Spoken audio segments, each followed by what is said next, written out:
I'm Jason Bradford. I'm Asher Miller. And I'm Rob Dietz. Welcome to Crazy Town, where we can't wait to meet our 80 trillion descendants on the other side of the cosmic wormhole. Hi, this is Crazy Town producer Melody Allison. Thanks for listening. Here in Season 5, we're exploring false prophets and the dangerous messages they're so intent on spreading. If you like what you're hearing, please let some friends know about this episode or the podcast in general. Quick warning, sometimes this podcast uses swear words. Language! Now, on to the show.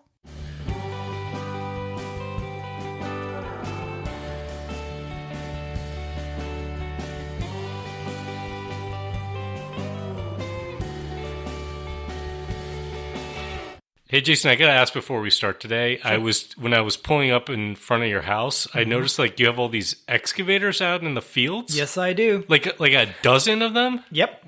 Big deal. What's going on, man? Well, there's a lot of stuff going on wrong in the world, or potentially wrong, what we call existential risks, the great goo, AI kind of stuff, pandemics. Nuclear war, that's nuclear a good war, one. all kinds of things.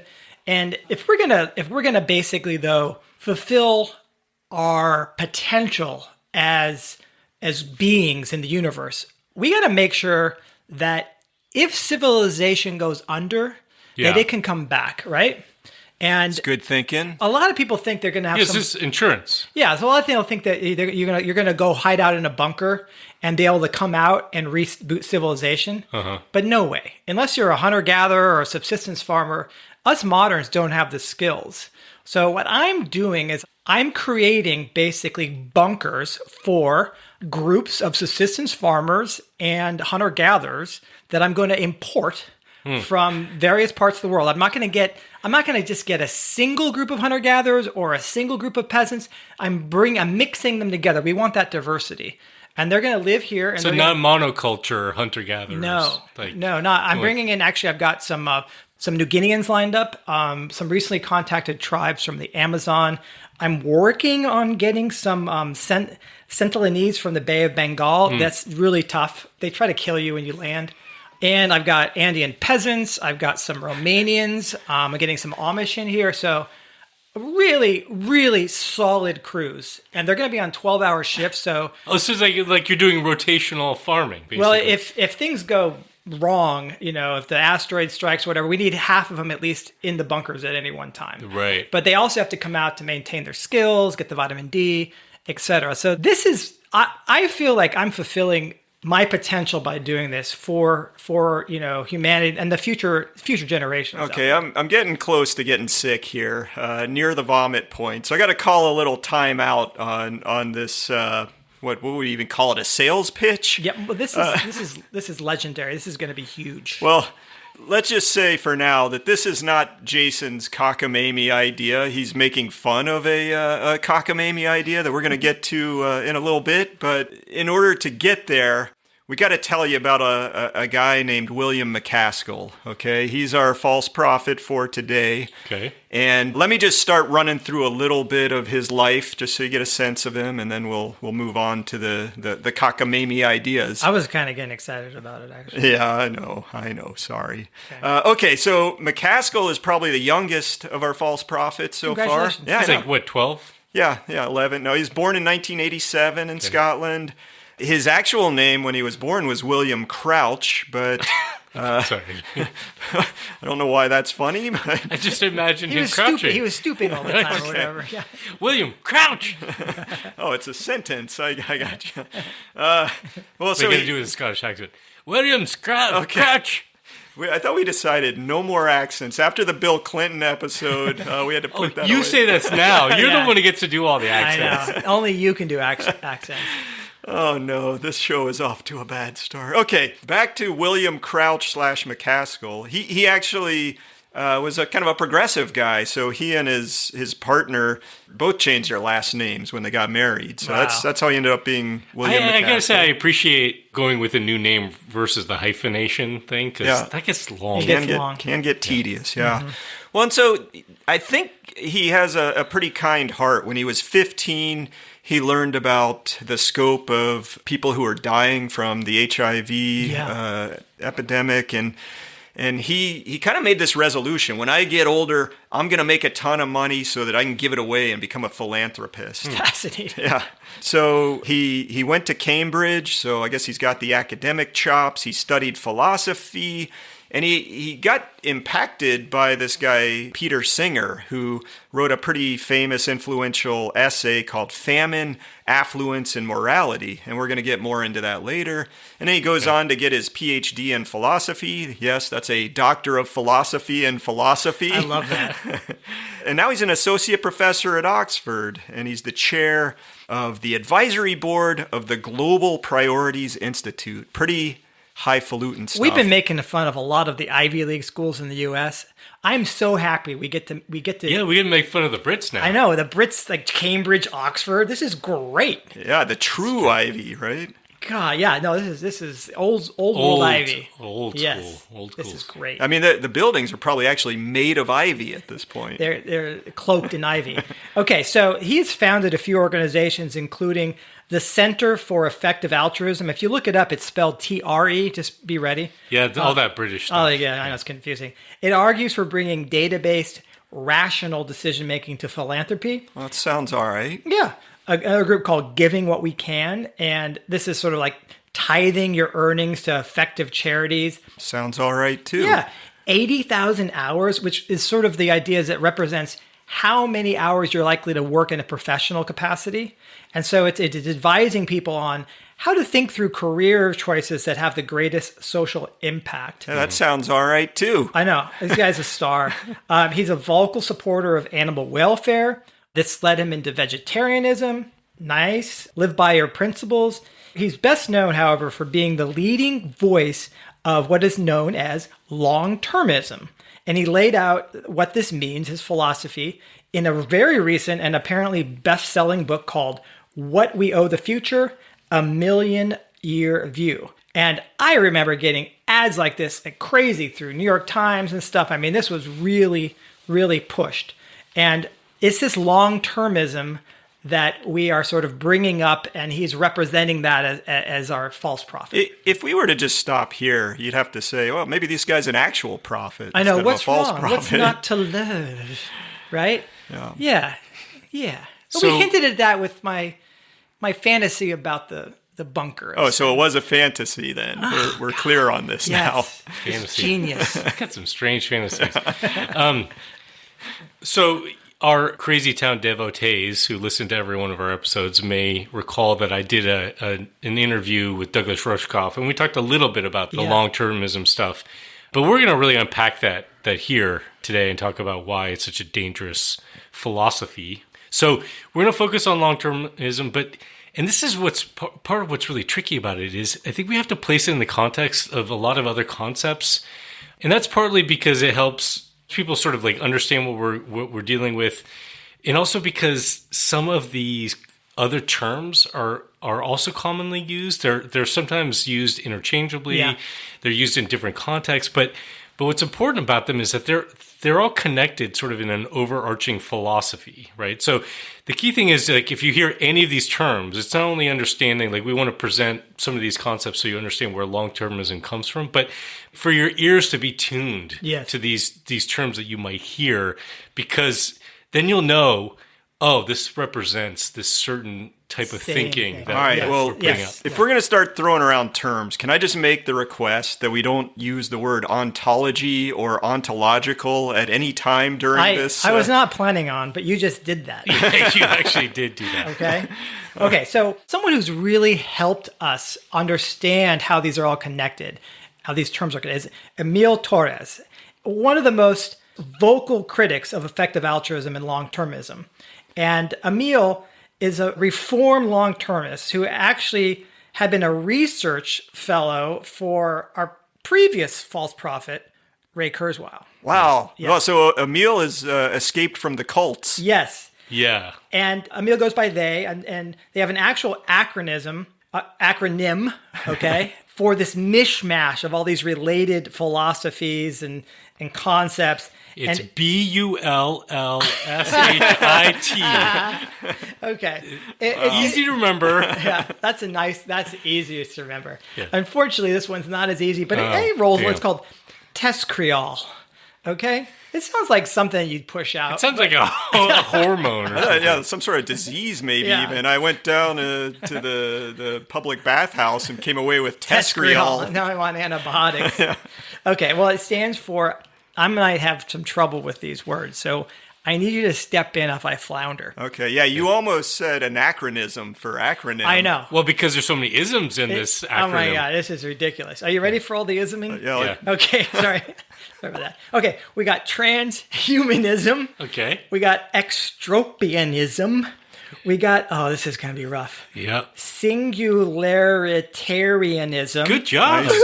Nice. We got cosmism. Yep. We got rationalism, effective altruism, and long-termism. So that's what Tescriol stands for. Okay. all right, I'm going to say that's a lot. Yeah. So I don't think we got to cover what every single exhausted. one of those means. We're not going to do an episode on each one of these. Yeah. We want to get to long-termism, but right. like you said earlier, Cher, we got to set some context here. And if you know a few of them, they're so related that it kind of covers the bases. So why don't we hit unilateral? I got Jason disease. No, utilitarianism. Okay. Transhumanism. Okay. Effective altruism. All right. Existential risk, and then we'll be safely arriving at our destination of long-termism. Okay, and some of these are not exactly in Tescriol, but the related important ideas in Yeah. philosophy. So Got it. All right. Well, let's start with utilitarianism, right? Okay. And I think we're let's go in a certain order because I think the order is almost like these are building blocks of concepts, right? So historical. yeah. So utilitarianism is probably the oldest of these, and it's a philosophy that dates back to Jeremy Bentham and John Stuart Mill. You know, the late 18th century, early 19th century.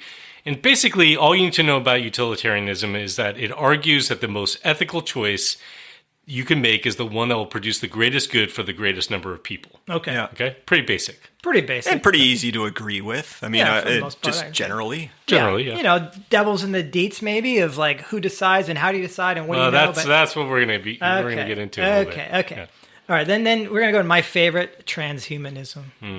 According to Emil Torres, transhumanism is a, quote, ideology that sees humanity as a work in progress, is something that we can and should actively re-engineer using advanced technologies like brain implants, which could connect our brains to the internet, and genetic engineering, which can enable us to create super smart designer babies. So we cover this a lot with the Ray Kurzweil. So I've also seen a lot of sci-fi, and it usually doesn't end well. yeah, it's Yeah. usually not really. It's interesting. Like the first part of that, humanity is a work in progress. Right. Something that we should actively, And then- re-engineer. Like, Right. oh, okay. yeah, There's a like- little turn there. Some red flags start waving in the wind here. All right, let's talk about effective altruism because I think effective altruism is really probably the most commonly used term to sort of define this space of philosophy and initiatives that people are working on. Mm-hmm. It's something that is really intrinsic, I think, to our false prophet McCaskill. So, according to the Center for Effective Altruism, which is something again that Jason you talked about, McCaskill co-founded. Yep. Effective altruism is, quote, about using evidence and reason to figure out how to benefit others as much as possible and taking action on that basis. Oh, that right? sounds good. Yeah. So you can see how it builds off of utilitarianism. Agree. Yeah, right? I love it. It promotes using data and dispassionate reason to identify what giving would have the greatest impact, right? Mm-hmm. So you see a lot, and this is actually pretty common in philanthropy where people like to use metrics and different ways where you're not just being tugged by heartstrings or whatever. You're Right. trying to think about You have a what structure, the greatest impact you can make. Okay, and it comes from the Australian moral philosopher Peter Singer. You talked, I think you mentioned him, Rob, when you were talking about the influences on William McCaskill. He's commonly viewed as the founder of EA when he published that paper in 1972, Famine, Affluence, and Morality. And basically, he wrote it in response to this humanitarian crisis that was happening in East Bengal, where there were many people that were suffering from famine, huge humanitarian crisis that was happening there. And he was arguing that there was insufficient aid coming from wealthy nations looking at this situation. So in the paper, he argued, quote, if it is in our power to prevent something bad from happening without thereby sacrificing anything of comparable moral importance, we ought morally to do it. So basically, like, if it's not going to create an equally bad Outcome consequence, right. It's our moral responsibility to help, right? Mm-hmm. And he also argued that, quote, if we accept any principle of impartiality, universalability, equality, or whatever, we cannot discriminate against someone merely because he is far away from us or we are far away from him, right? So he's saying, let's say the life of a child in East Bengal is worth the equivalent of the life of someone in your neighborhood, right. let's say, right? Well, let's let the distortions begin now, shall we? If he's the kind of originator of this philosophy, it's started to take a turn for the worse. And this is one of the core ideas behind modern day effective altruism philosophy, is that you got to earn to give. So it kind of goes back to McCaskill's youth of, I want to grow up to become a philanthropist, it's amazing. right? Amazing he thought and that. You have this sort of rationale that whatever your job is, just go out and do it and get as much money as you can so that you can then become an effective altruist. I think they also do say, like, they ask a question. I saw this in some of Nick Bostrom's writings. We'll talk about him a little bit. That, of course, you don't necessarily want to be engaged in basically like gun running or something like that. Right. There are limits. There are limits. Yeah. Right. But there's kind of an irony here, because what you just said, a share of the life of a child in one part of the world is equivalent to the life of a child in your neighborhood. This kind of rationale is sort of doing this weird time thing where it's saying the suffering of people today is not worth thinking about when you're talking about the potential well-being of all these future people. That will get us straight into long-termism, which we'll get to in a second. One thing I want to say about this earn to give philosophy, I've encountered this quite a bit in my own life. Yeah. So after college, I went and I worked at the Shoah Foundation, where we were documenting stories of Holocaust survivors. I didn't necessarily think I was going to be somebody who dedicated my career to doing nonprofit work at the time. I wanted to be a writer, right? And I was going to write this book about a family of Holocaust survivors I was really close to. And in the process of preparing for that, I wound up ghostwriting a book for another Holocaust survivor. I was burnt out. Yeah. And I was living in Europe with my future wife, and then came back to the United States. And I was like, what am I going to do now? And I was lucky enough to get interviews with folks, some really interesting people that my dad was connected to in the Bay Area. And I remember meeting with this one guy, and he was just kind of like asking me. He did a favor to my dad, like talking to me in my mid-20s about what I wanted to do. And I was like, the dot-com boom was in effect at the time. Oh, yeah. And I was like, I want to like do well. Right. But I really want to do something meaningful and worthwhile. And he basically, this guy, I'll never forget him. He was like a VC guy, venture capitalist guy. He's like, that's fucking stupid. He's like, that's ridiculous.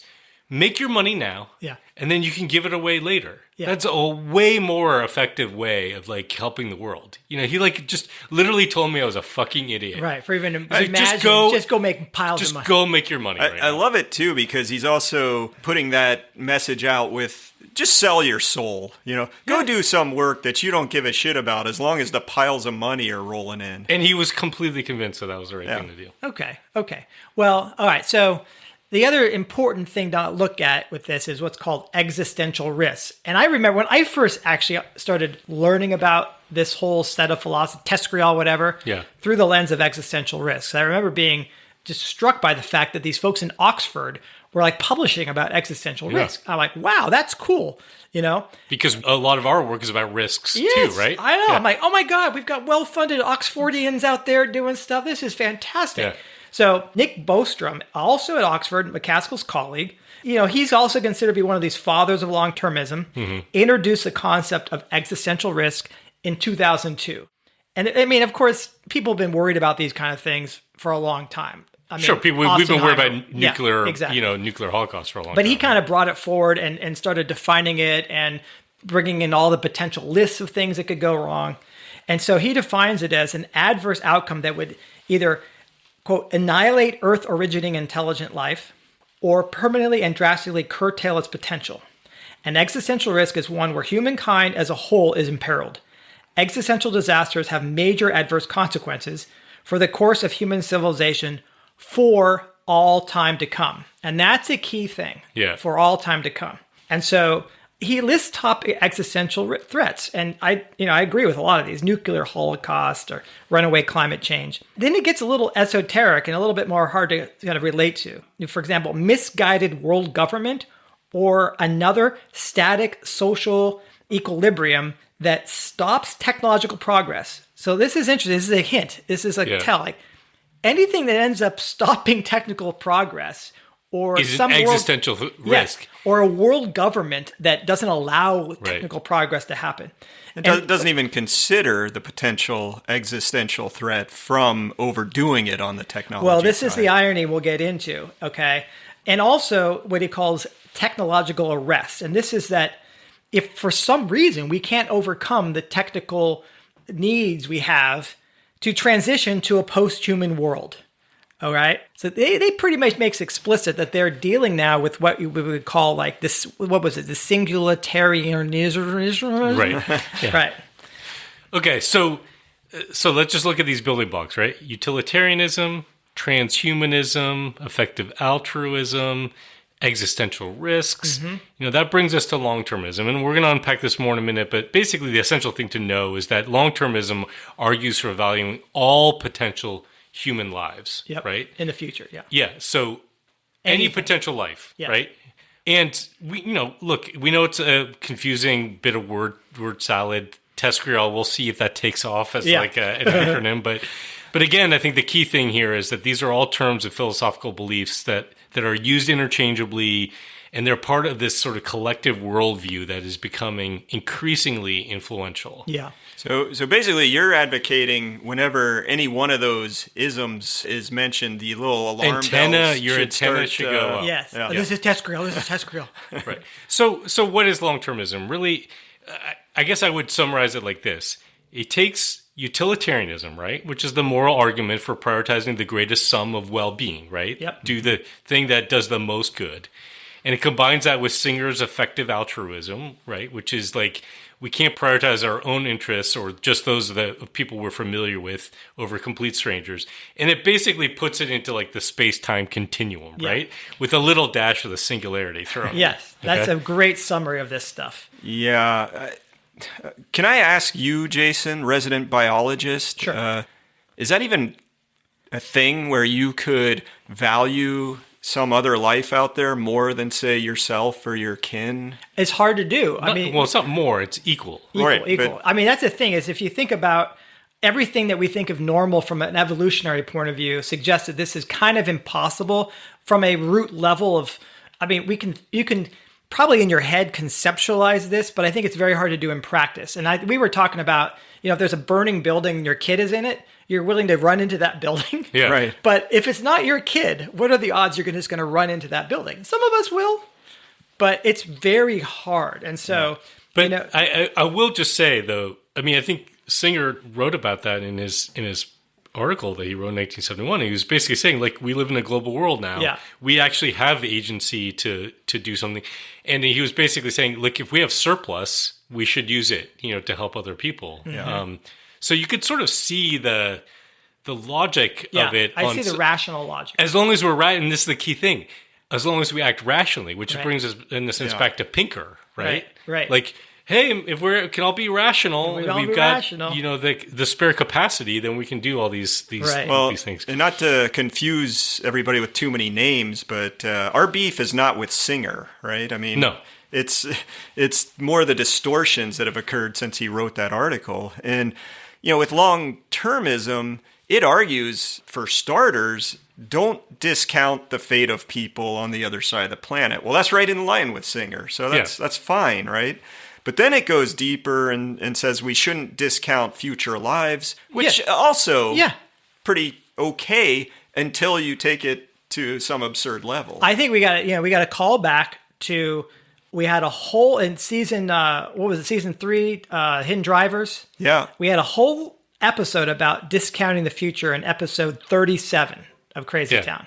So anyway, I think in many ways we're like, okay, we agree. Yeah, it was even hitting the technical side, the discount rate and how basically our money system discounts the future. And we're saying, no, you can't discount the future. Well, it's interesting with some of these philosophies and these terms. When you first heard about existential risk, you're like, oh, they're probably talking about the same thing I'm worried about, you know? Right. And we hear long-termism and we're like, yeah, we agree. We shouldn't discount the future. We should be concerned about future generations. Don't just take it as a quarterly returns. Don't just focus on the thing that's right in front of you. Right. Okay, so here's where we kind of hinted that the devil's in the details. A lot of this stuff. Okay, so McCaskill, and he's got this recent book we mentioned, and in that he goes through some math. He says, if we assume that our population, continues at its current size, okay, so 8 billion or whatever, and we last as long as typical mammals, right? That would mean there would be, quote, 80 trillion people yet to come. Future people would outnumber us 10,000 to 1. So that's where you start to go, okay, right, I can see that conceptually.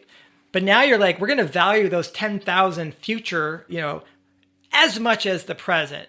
Right. And that's where he starts saying that every action we take right now in the present should be for the sole purpose of ensuring the existence and the well-being of that 80 trillion or however many it is in the future. And even if that means sacrificing well-being and the lives of people today, such as the 1.3 billion people that are living in poverty and suffering today, it's just the math, right? You just look at the numbers. Who cares?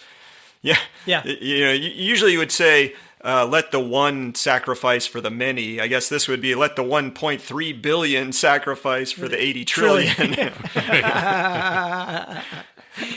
I'm sure that goes over well. As long as you're not in the 1.3. If you're at Oxford, you're safe, okay? Now, and this is where it brings it back to existential to risks, right? So if we have to say, look, the simple math says there's going to be 10,000 people in the future for every one of us alive today, right? Then we have to do everything in our power to prevent the risks to their existence happening, right? And so we've got to have all kinds of investments and focus on trying to prevent some of these risks, right? But of course, sometimes we need to have a backup plan, which is, Jason, you were talking about, you're invested in some of these backup plans, which you're doing here on the property. Yeah. I think you got that idea from one of McCaskill's colleagues, Robin Hansen. Yes, very good, very good guy. He wrote, and I'm quoting here, that it might make sense to stock a refuge or a bunker with real hunter-gatherers and subsistence farmers. Together with the tools they find useful. Buying those. Of course, such people would need to be disciplined enough to wait peacefully in the refuge until the time to emerge was right. So perhaps such people could be rotated periodically from a well-protected region where they practice simple lifestyles so they could keep their skills fresh. Now, you're bringing them here and rotating them on the farm. Well, that's my upgrade from this. I mean, basically, I took his idea and I said, I can do because you're worried about all the carbon emissions of flying them back and forth from the Amazon or the Bay of Bengal. I'm sorry. What kind of convoluted thinking to get? I'm pulling one of you two guys. I'm about to have an aneurysm here. What hunter-gatherer or farmer, who signs up for this shit? I'm going to sit in your bunker waiting for your Holocaust to happen so that when it does, I can come out and teach you how to live again. If there are any long-termist billionaire effective altruists out there, just don't listen to Rob. Please DM me about funding this project, all right? You'll find me, no problem. I'm so sad. All right, so there are tons of money being thrown at effective altruism and long-termism. McCaskill's org, 80,000 hours, claimed in 2021 that $46 billion was committed to further the field. That's roughly 2 times the annual budget of Post Carbon Institute. And I only need a few $100 million for my project. Okay, I'm just letting you know. Okay, Elon Musk has given tens of millions to support Ballstrom's work and others, and most infamously, you got this guy, Sam Bankman-Fried. He actually worked at the Center for Effective Altruism and was very closely tied to McCaskill. Yeah. And maybe you explain what happened. He's thrown a lot of money at effective altruism in different ways. He also robbed people blind, and then his company FTX went belly up. Yeah, all the money he threw was cryptocurrency, which probably is now nothing, right? Well, people had invested real wealth in this. Yeah, well, I There's guess a lot of overhead and all that. Right? Well, now you wonder how much the effective altruists have. Maybe this is good for our story if we're trying to battle this philosophy. Maybe they don't have quite as much. Maybe money they're down to as, 20 billion. Yeah, yeah. I mean, imagine they could only have a tenth as much, and they're still bazillions of dollars beyond where we are. I'll just cut the number of hunter-gatherers I'm going to bring in half. Okay? All right. But I would say actually the sort of the effective altruist community, if you want to call it that, has been following a little bit of the Powell Memo playbook. We talked about this before in our last season, talking about the Powell Memo.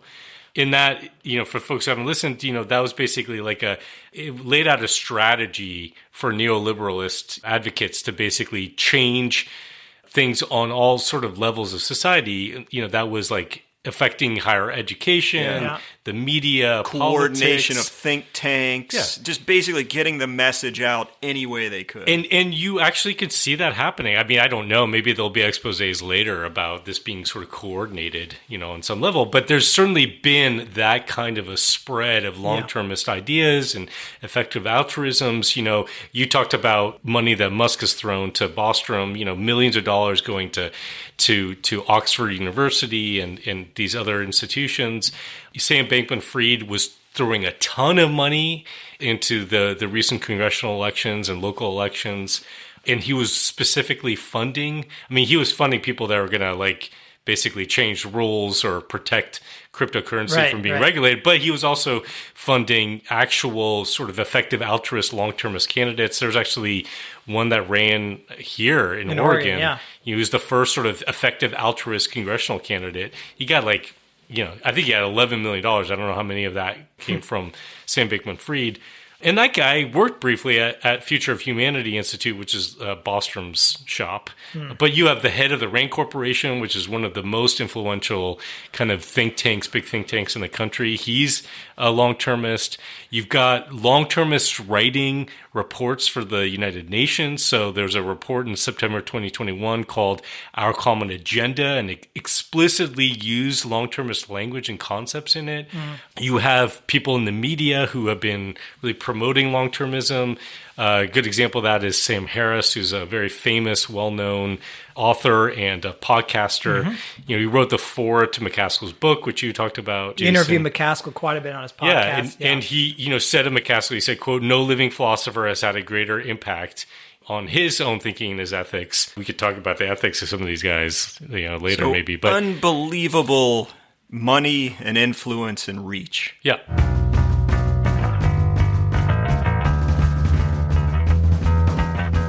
How would you like to hang out with Asher, Rob, and Jason? Well, your chance is coming up at the 4th annual Crazy Town Hall. The Town Hall is our most fun event of the year, where you can ask questions, play games, get insider information on the podcast, and share plenty of laughs. It's a special online event for the most dedicated crazy townies out there. And it's coming up on June 6th, 2023 from 10 to 11:15 a.m. U.S. Pacific Time. To get an invite, make a donation of any size. Go to postcarbon.org/supportcrazytown. When you make a donation, we'll email you an exclusive link to join the Crazy Town Hall. If we get enough donations, maybe we can finally hire some decent hosts. Join us at the Crazy Town Hall on June 6th, 2023. Again, to get your invitation, go to postcarbon.org/supportcrazytown.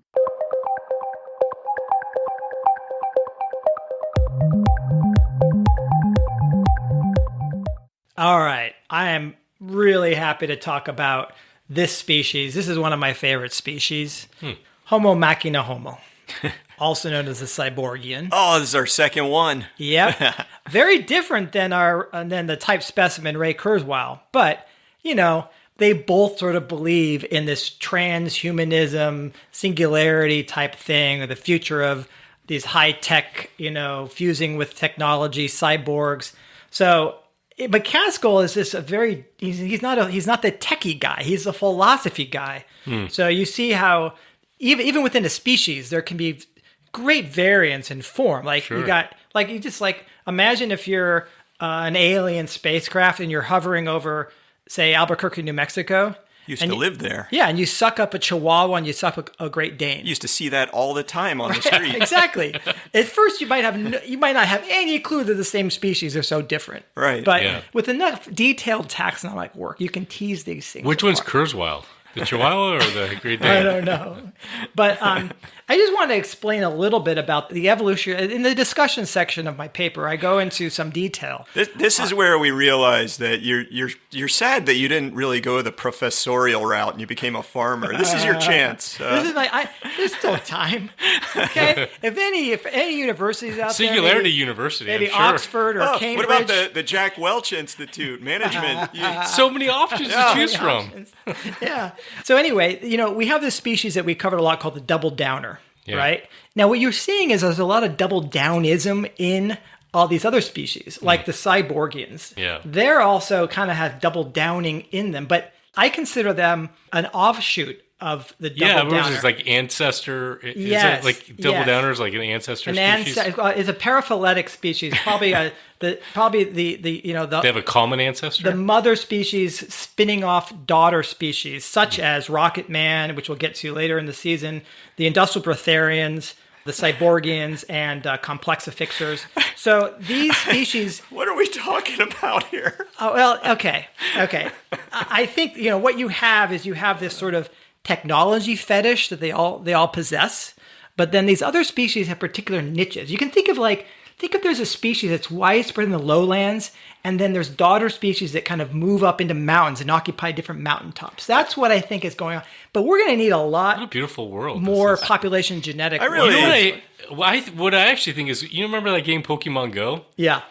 We need a Pokemon Go to spot these false prophets. I think that would be great. You could just hold up your camera and be like, "Oh, what species is this dude?" There's a cyborg. Personally, I'd rather just go back to Chihuahuas and Great Danes.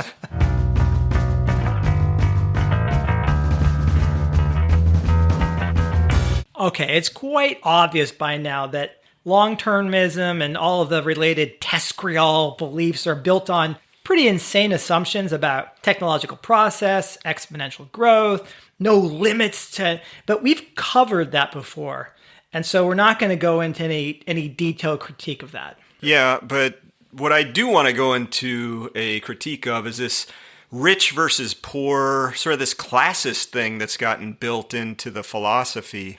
And the easiest place to pick that apart is from one of McCaskill's colleagues, a guy named Nick Beckstead. And here's a quote. I'm just going to read you guys. Saving lives in poor countries may have significantly smaller ripple effects than saving and improving lives in rich countries. It now seems more plausible to me that saving a life in a rich country is substantially more important than saving a life in a poor country, other things being equal. Richer countries have substantially more innovation, and their workers are much more economically productive. That guy Singer with the Bengal thing, talk about a perversion of what he was. Right. It's like the opposite. This is why long-termism really fucks with people's heads, because it takes the effective altruism and says, well, we have to consider trillions of people in the future, in which case, let's invest in the people now that have the most capacity to ensure that those, whatever, we can go colonize space. Well, that's how you get some jackass thinking, let me import some of the poor people to live in Jason's bunker. Exactly. We can't get rid of all the primitives or totally dismiss because they are our optionality in case... They're our backup. They're a backup. They're our reboot, They're right? a reboot of Civ, but the moderns... They're the generator in the garage. There we go. Okay. So let's not forget about the bunkers we need with these people. Very sad again. Right. So obviously there's some really... Okay. We're just going to gloss over all the, what we would say, false assumptions about material and technological progress being... possible. Yep. Our ability to colonize the universe and all that shit. Okay, we talked about that before. there's that classism or whatever, that weird perversion of this philosophy that now says, oh, actually, what we should really be worrying about are rich people like us. Yeah. Okay. Yeah. And then you get some pretty dark shit coming out of the transhumanism stuff, which, maybe we should just call it eugenics 2.0. Yeah, I think that's cool. But before we jump into that, can I just pat myself on the back for not making a joke after you said dark shit? Sure. Except you just had to point it out. Okay. Yeah. My bad. I can't help it. I don't want to. Disease. We could go down a seriously dark rabbit hole, like getting into some of the philosophy, like what you just talked about, Rob. Like that quote that you read from Beckstead, pretty fucking reprehensible. Yeah. There's some shit here on the transhumanism front that is really, to me, quite disturbing. And I'll give like sort of one example of this. In a 2014 paper, Bostrom, so Nick Bostrom, just to recall, is another Oxford guy, I think highly influential on our guy McCaskill. He and a co-author of his named Carl Schulman proposed a process of engineering humans to achieve an IQ gain of up to 130 points. Jeez. By screening 10 embryos for desirable traits, selecting the best out of the 10 while destroying the other 9, of course, and then repeating the selection process 10 times over. This human would be so much more intelligent than we are that they would be an entirely new species. They would be a post-human. Right? Yeah. And then, of course, we become cyborgians eventually, right? So that's just the first step. Well, and that first one that they create in the lab would be like Lex Luthor, right? Right. It's just like, yeah. I mean, that is definitely like straight up eugenics stuff. Continuing on this front, the whole idea of long-termism is to promote taking high risks in the now because the upside is so great in the future, and it's so much outweighs the downside of taking those risks. And that's exactly how you get a Sam Bankman-Fried, right? He's going to go off and make as much money as he can. He sees this crypto thing going, and he's like, I can take advantage of this, and I can take some risks, and off and running, and he's like a poster child. But they use this philosophy to justify it, to say that actually this is for the greatest good. Yes. Right? Yeah. Because 80,000 hours. We got to make as much fucking money as we can right now, and we're going to use that all for the purposes of ensuring these 80 trillion people, right, in the future can have the best lives they can. There's another infamous character, someone that worked very closely, Sam Bankman-Fried. I think they even had a relationship of some kind, and named Carolyn Ellison. She actually was the chief executive of Alameda Research, which was like that sister company, that was connected to FTX. She once wrote, this has since been deleted, but I think this is really interesting in terms of the logic here. She wrote, is it infinitely good to do double or nothing coin flips forever? Well, sort of, because your upside is unbounded and your downside is bounded at your entire net worth. But most people don't do this, she wrote. So basically she's saying, keep doubling it. Flip a coin, try to double, take the risk. It's like going to Vegas and playing blackjack, and when you lose, you just put twice the bet of what you Roulette's lost, right? Well, any of them. Yeah. But whatever you lose, you just double it, and you keep doing that. But, I mean, you're saying, okay, so the downside is you lost your initial quarter or whatever it was, right? But the potential upside is so big. But it's ridiculous. But people don't, she's like, people don't want to do this. And then she said, they don't really want to lose all their money. And then she wrote in parentheses, of course, those people are lame and not EAs. Effective altruists. Altruists. This blog endorses double or nothing coin flips and high leverage, right? So if you think about the cavalier nature of that, these people are lame, Right. Well, they fucking profited off of these lame people who invested in FTX. They invested all their money and they lost it, right? It's so arrogant, too. It's like, I'm enlightened and you are not. And you got to wonder, is she as cavalier these days now? I mean, all that coin flipping that they're doing with FTX and Alameda, might put her in jail, right? I mean, the probability is you're going to lose everything if you're just coin flipping. I mean, that's what's so crazy. I mean, the odds of you actually keep doubling forever are ridiculous. Matt Damon told me that crypto was the space for the bold. If you're a red-blooded American. But it is interesting. Like, you pair that mindset of, double down, take risks, do all this stuff. Yeah. Oh, but we also have these existential risks we got to worry about. I know. We got our bunkers. Well, you are leading into the double down doctrine, okay? Okay. Now, bear with me here. Yes. There's some circular logic here. There's some teenager-style rationalization going on. I apologize to our 4 teenage listeners out there. No offense meant. I was a teenager once. I had some still are in irrational- some got ways. through it. Yeah, I know. I didn't get through the poop jokes. I know. We're still there. But this double down doctrine, you see it among the long-termists, the effective altruists, the test realists.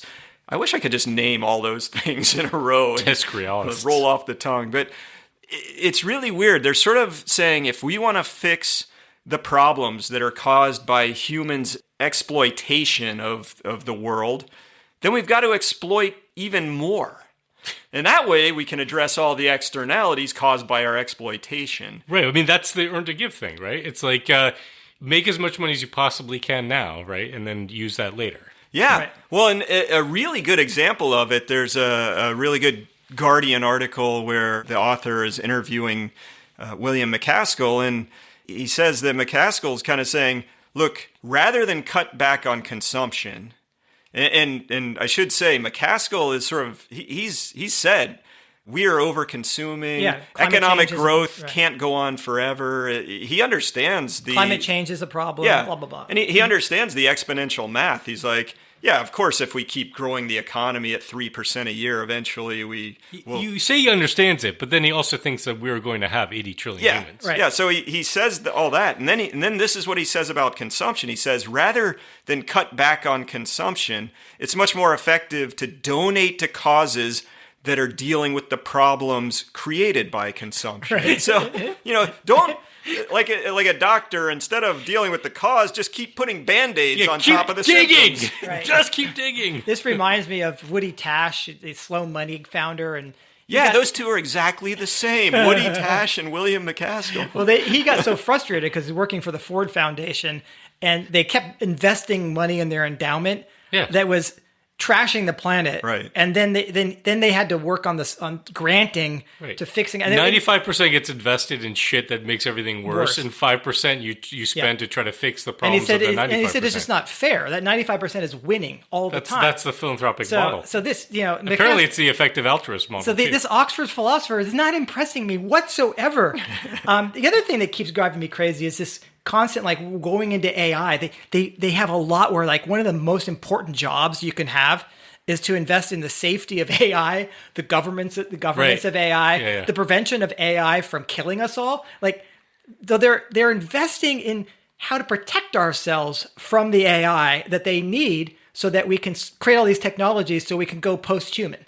Well, they're saying, I'm really worried. I mean, you've got Musk saying this, all these people saying basically, I'm really worried about AI, so we need to invest in AI. Well, that's the teenager part to Right. me. It's like, I want to do this thing. I know it's dangerous.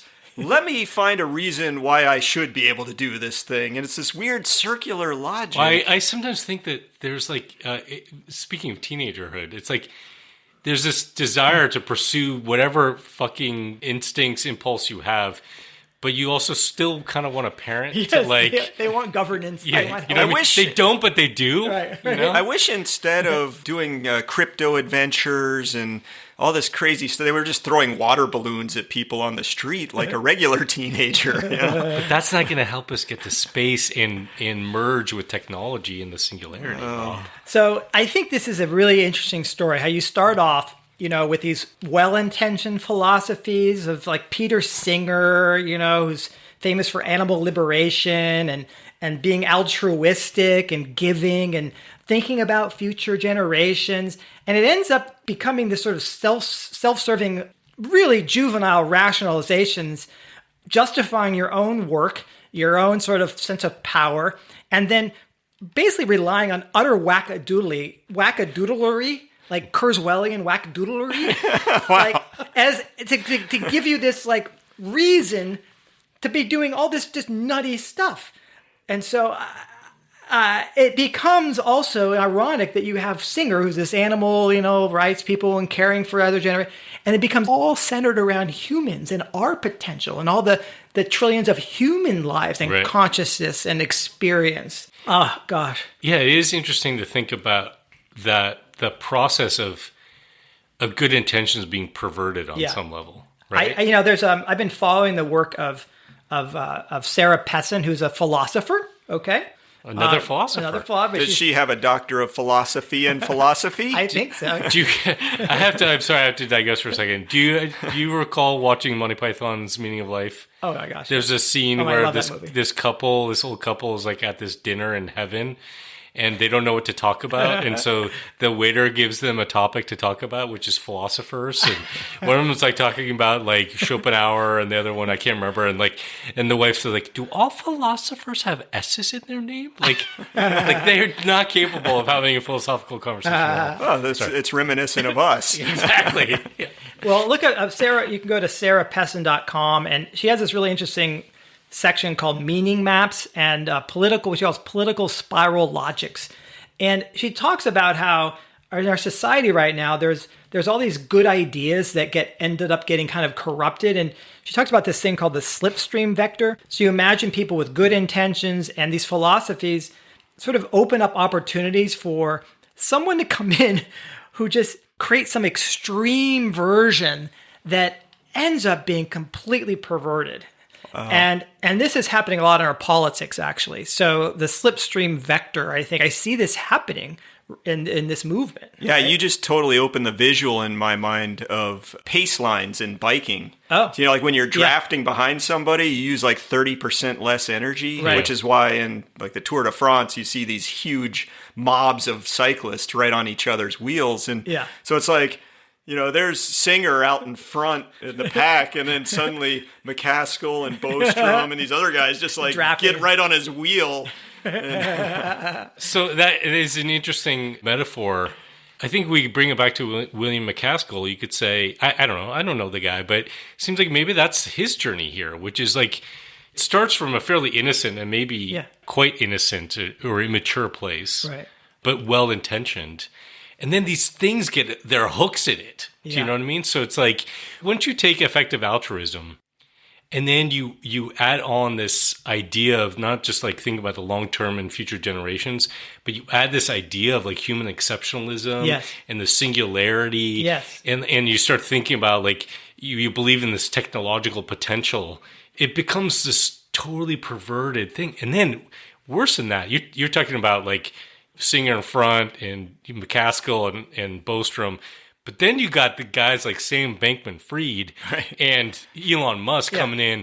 You're basically using this fucking thing, you know what I mean, to justify what they're doing. Yeah. Back to that quote of like, it's better to invest in wealthy people in wealthy nations right now in terms of long-term good. And they're completely willing to maybe push technology to the point where it kills us all off. And their backup plan is a bunker of hunter-gatherers and peasants. On the plus side, if we're sticking to the Tour de France metaphor here, Sam Bankman-Fried just got run over by one of the support cars. So we got that at least.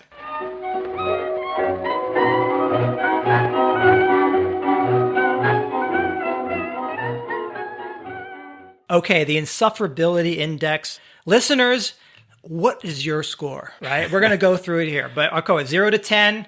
We got intentions, personality, ideas, and then you get a bias. Does anyone want to go first? And high score, it's 0 to 3 in each of those categories. Yes. Highest is most insufferable. Yes, most insufferable. So how insufferable? I'm happy to start. I think intentions for William McCaskill, I think he's getting a 0. I think he has really good intentions. From what I've read, he's done some amazing projects trying to spread nets around places where mosquitoes are a problem to prevent malaria. I mean, really good altruistic instincts. Yeah.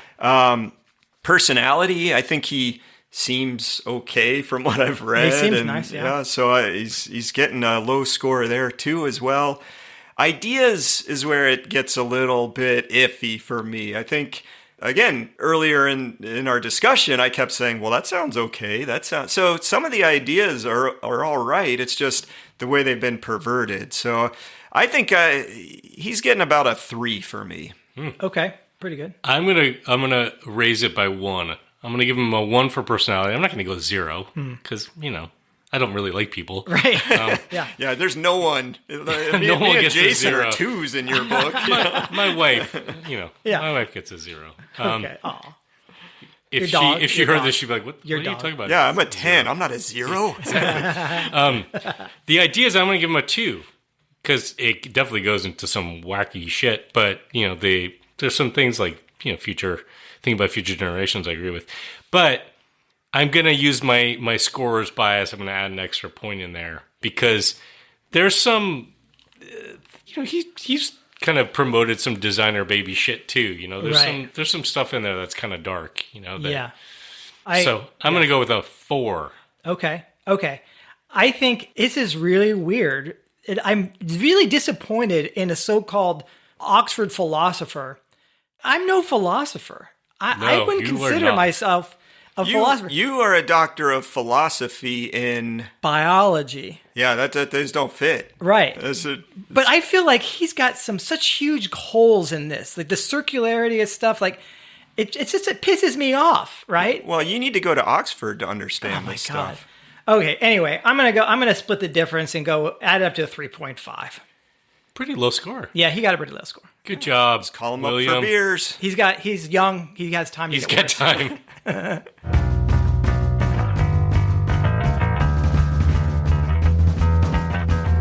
Every decision I've ever made in my entire life has been wrong.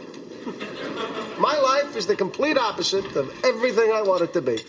If every instinct you have is wrong, then the opposite would have to be right. All right. I really struggle with the do the opposite because I think these people so overthink it, and they just come up with stuff that is just that no normal human would ever consider. I'm just like, okay, the opposite might just be a normal freaking human being. Well, look, they gotta come up with some ideas. They're the professor of philosophy. They're living in their heads and thinking about 80 trillion and billions of years in the future, and it just gets absolutely absurd. So just be normal. You can just be a normal human being. And also, okay, this is kind of weird, but you got to be more present, live more in the present, like a goldfish. Okay, not completely. I mean, I don't want it's a little over, but short-termism might be okay sometimes. I'm going to say doing the opposite is maybe splitting the difference, right? Okay, so it's not Help balance discounting it the out. future. Right. But it's also not discounting the present, Yeah, right? yeah. Which is what long-termism does. Yeah, I think that's a really good point, because if you go back to that episode we did in the Hidden Driver season about discounting the future, we kind of said, like, hey, stop doing that and think about projects and things that you could do in this world that have a legacy. But kind of like with some limits on the horizon, right? We're not going to the sci-fi billions of years in the future And on the other side of the wormhole. And make sure that when you're doing those things, they also bring you joy in the here and now. I mean, you have to align those or you're never going to follow through. Yeah, so, maybe the whole 7-generation thing, maybe that's a pretty good... Enough. Yeah, and in fact, there was an article on resilience.org by Christopher McDonald that was comparing the 7 generations idea from the Iroquois Confederacy to this long-termism. He thought he was excited about long-termism is like 7 generations. Yeah, well, and he was like us, sort of saying, "Oh, here's I agree. I'm a long-termist. Wait a second. What am I reading?" Look, I also think long-termism is a philosophy, or any of these other TESCREAL bits you want to pull. Never pull someone's TESCREAL, okay? It might bite you. Yeah. But if you want to talk about philosophy, try to find a philosophy, some philosophical ideas that can help you be present and help you be a good steward of the places you inhabit. I like going old school with things like Stoicism, like letting go of the things you can't control. I like Taoism, there's a lot of... kind of like go with the flow kind of ideas in there. And another... with the Big Lebowskiism. Right? Perfect. Yeah. Exactly. The dude abides. Yeah, we could all abide. I also, on a more serious note, think that Robin Wall Kimmerer, I think we brought up her book, Braiding Sweetgrass, before, and I know some of our listeners are fans of that book. Mm-hmm.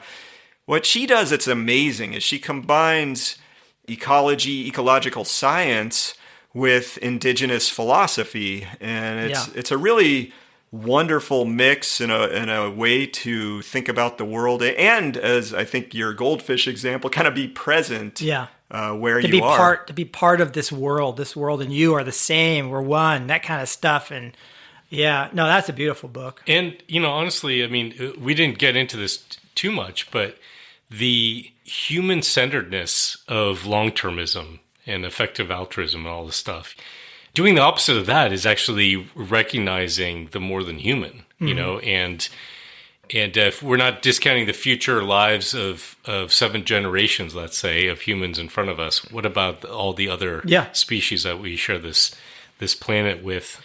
And we've talked about this before too, but do the opposite is the precautionary principle rather than the double down doctrine. That's good, yeah. That these guys are pushing, and we're pushing on so many fronts right now.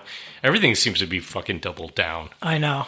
I remember when I was reading Wes Jackson and Bob Jensen's book, they were explaining a conversation they had with each other over the phone, and Wes was like, "Bob, why isn't all this just enough? Yeah.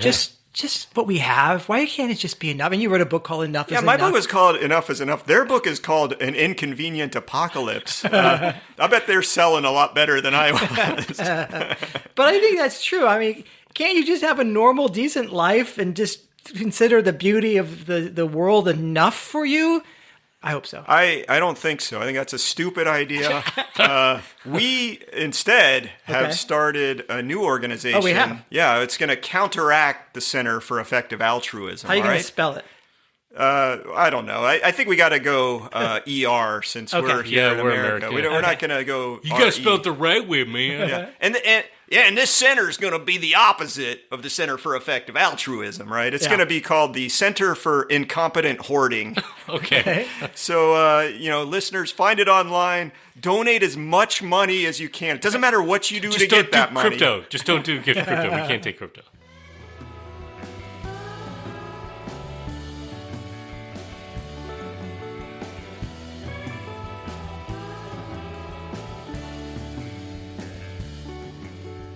Well, thanks for listening. If you made it this far, then maybe you actually like this show. Yeah, and maybe you even consider yourself a real inhabitant of Crazy Town. Someone like us, who we affectionately call a Crazy Townee. If that's the case, then there's one very simple thing you can do to help us out. Share the podcast, or even just this episode. Yeah, text 3 people you know who you think would get a kick out of hearing from us bozos. Or if you want to go way old school, then tell them about the podcast face to face. Please, for the love of God, if enough people listen to this podcast, maybe one day we can all escape from Crazy Town. We're just asking for 3 people, a little bit of sharing. We can do this.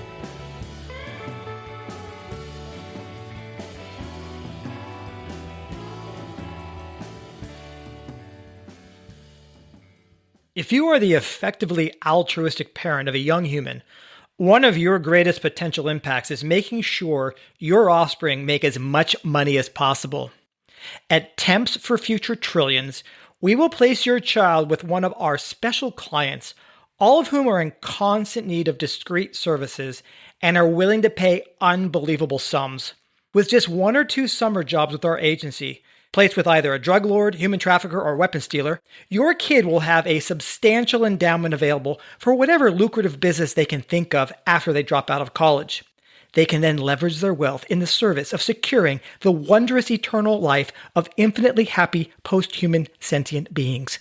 Temps for Future Trillions, effectively justifying sociopathy today for a universe of transhuman colonization tomorrow. Crazy town, da da da da da da da, crazy town.